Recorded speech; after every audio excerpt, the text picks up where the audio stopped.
Hello guys, video 2 of this new channel. Now, I decided to go with a very nice going to be 5-volume story. Before I reveal, comment in the thing, in the comment section below what you think it's going to be when I reveal what we're doing today. Reveal. You've got 5 seconds. 5, 4, 3, 2, 1.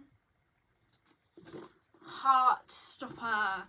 Let's talk about Heartstopper. I've only read the 4 Heartstopper books. I haven't read Solitaire or the Nick and Charlie novella, which is the novella to Solitaire. But I have read Heartstopper and I am going to tell you my thoughts and feelings about this book. I've also watched the show. So, I watched the show before I read the books, and I have got to say, I definitely prefer the books. Yeah, I mean the show, it was alright, but I don't feel like I really connected with the characters as much as I connected with the characters in the books.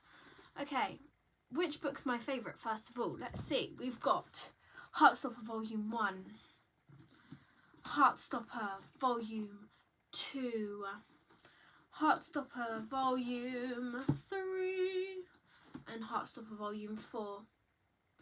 4, 3, 2, and let's talk about 1. 1. Okay. So, why do I keep dropping these books? Oh my god, this is so embarrassing. Let me just pick it up. Let's talk about 1. Okay, so straight away you're introduced to a boy called Charlie Spring, and he's in a toxic relationship with a homophobic boy called Ben. Now, from what I've seen and read, I would say that Ben is struggling with his sexuality. But that's fine. That's fine. He doesn't need to be homophobic about it, though. No. That is the one thing I don't agree with. But this is a story about trying to find your path and who you are, and you should be proud of who you are. Everyone be proud of who they are. Okay, so you're introduced to Charlie Spring. He has a toxic boyfriend. It's in January. The story starts in January, and they have to be put in these new mixed tutor groups. I've never had a mixed tutor group before. It's an all boys school. It's like a mixed year group kind of tutor group kind of thing. I have no clue, because every tutor group I've ever been in has been just with my year. It's odd, but anyway.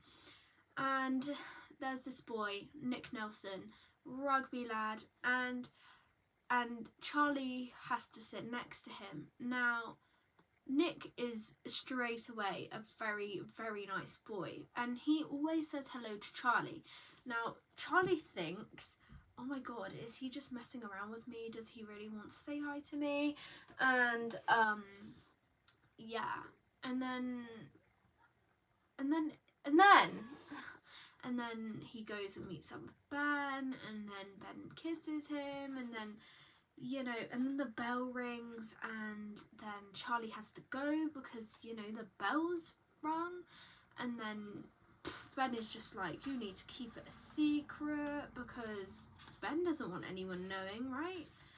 But then we discover that Nick is Charlie's new crush. But Charlie has some friends, and one of these friends is Tao Su. In the show, there's another friend, Isaac, but in the books, it's Alid. They're not the same people, but many people think they are.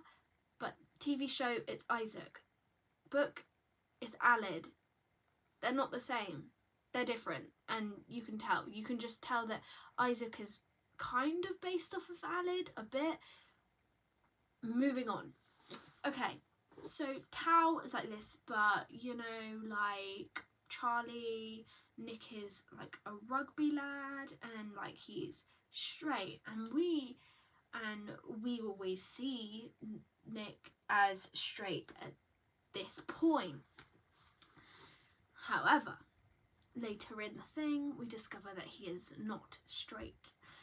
Okay, so then my brain has just gone blank. Then it's like PE time, and Charlie is really fast at running, and like the PE teacher said that no one's beaten Charlie's time yet. In the show, it's Miss Singh. In the book, it's a male teacher, but you do meet Miss Singh anyway. Yes, and then Nick sees him, and Nick says, "Do you want to join the rugby team?" And Charlie says, "Aren't I a bit small and weak?" And there's kind of like an uncomfortable kind of moment, but anyway, before that, Charlie is talking to Ben, but that's because Ben has kind of been, like, that's because Ben doesn't want Charlie to avoid him, but Charlie's avoiding him because he saw Ben with his girlfriend. Love triangle already. And then obviously Ben storms off, and that's when Nick asks if Charlie can join the rugby team. And then the bell rings, and Charlie has to go to his drum lesson. Now, just from hearing that, my summary is really bad, but that is basically what happens. From that, all I can kind of say is, don't date a Ben. Don't date a Ben. He's just so toxic, and you can really see that. We're gonna take a quick break.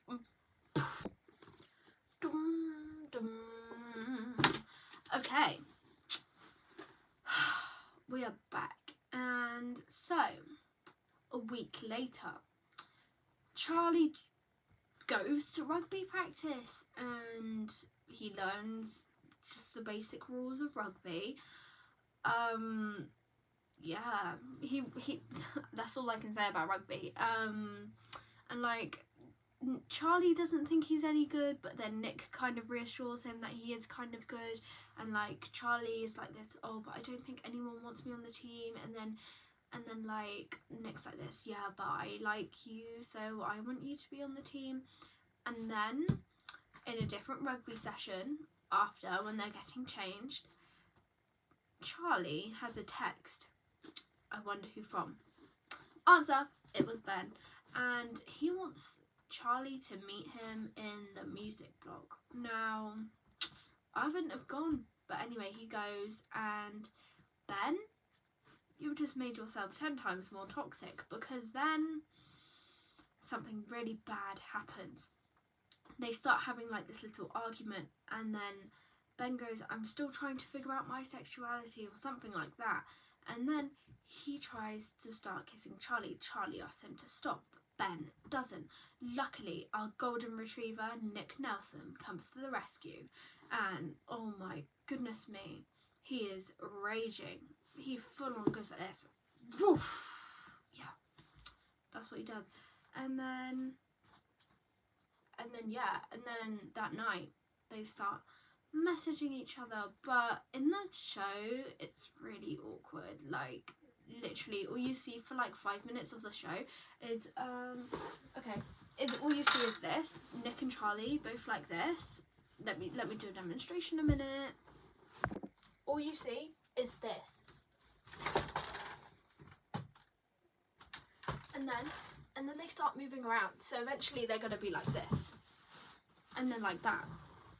Like, why? You don't need it. But yeah, that's basically what happens in the book too. They do message each other, and their friendship becomes more solidified. and that's great. Now, let's fast forward a bit. Nick has a dog, and they start hanging out more, and Charlie meets the dog. It starts snowing. Yeah, they hang out a lot, and Tao, you don't really get to see a lot of him in this book. You see him, but you don't see a lot of him. Okay, so they're hanging out a lot. Nick meets Charlie's family, and then they kind of have like this afternoon of watching films or something, and then it's time for Nick to go home, and he gives Charlie a big bear hug. It is such a sweet moment. And then in that moment,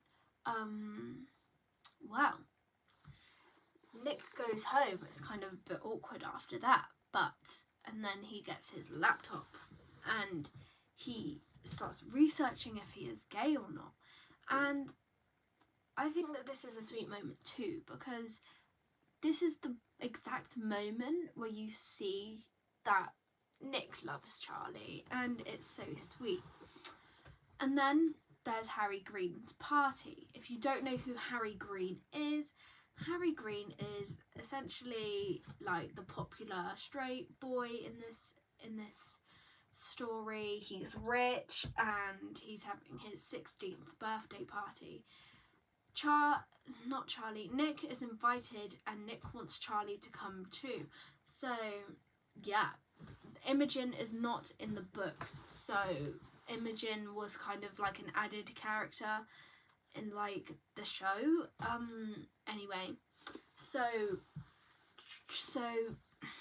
wait a minute. Okay, so they go to the party, and then Tara and Darcy show up. Harry tries to get Nick to go out with Tara again, because apparently that they kissed when they were like 13. Get over it, Harry. It was just one time. But anyway, and then Tara explains that she is in fact a lesbian.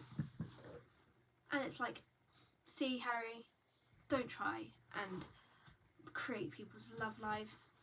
It's not good.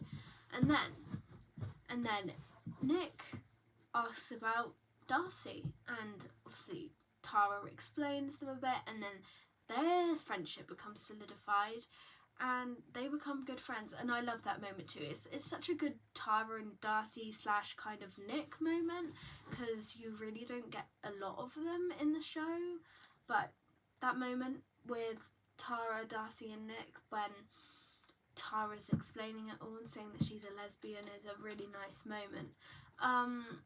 But Harry, don't try and set Nick and Tara up again. It's not a good moment when you try and do that. But then Charlie kind of like disappears a bit, and then he brushes into Ben. That Ben, he's everywhere.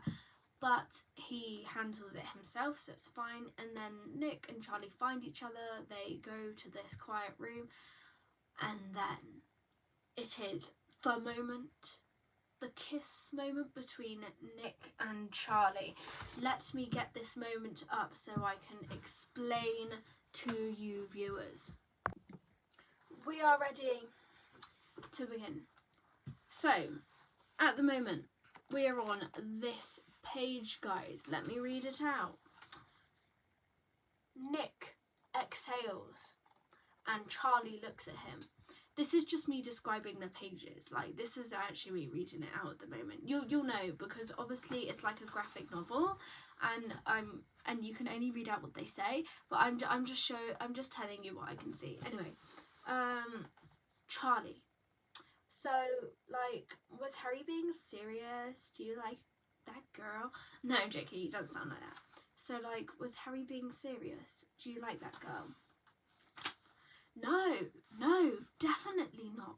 We kissed at a party when we were like 13, and I liked her at the time, but I've honestly barely thought about her since then, and I definitely don't like her that way anymore. Ah, okay. So you don't have a crush on anyone at the moment. Well, I didn't say that. Ha, what's she like then? You're just going to assume they're a she. Are they not a girl? And Nick shrugs. Would you go out with someone who wasn't a girl? I don't know, maybe. Would you kiss someone who wasn't a girl? I don't know. And obviously, then the hands touch, which is a nice moment too. Would you kiss me? Says Charlie. And then Nick says, yeah. And then they kiss, and then they kiss, and then they kiss. But like you can tell that Nick is kind of a bit shocked, you know, like he's kind of like taken aback. But then they just kiss again. It's fine. They break apart and then they just kiss again. It's a lovely moment. And then all of a sudden, Nick gets called, and someone says, obviously you can only see their face in that bit, but I forgot who that is. Obviously you get to know who it is in later books, and they go, Nick, I know you're up here somewhere. Harry wants to talk to you. And so Nick leaves the room, and then Charlie starts saying to himself, I'm sorry, I'm sorry, I'm sorry. That is volume 1. It ends there. It is just such a lovely book. It makes me so warm and cozy. But also there's a lot of negativity in it. And this is so true in like real life, because obviously this is fiction. But I love the book. My favourite one is probably volume 4. And I will tell you why. So in volume 4, Charlie, he goes to this like mental health place because he has anorexia, and you just get to hear a lot. Everything in this book is Nick's like perspective, and I love it. I love a story from Nick's perspective. It was good. And then you get Nick when he's like doing his like diary thing, and he does like a diary entry about what's happening. It's really cute, and yeah.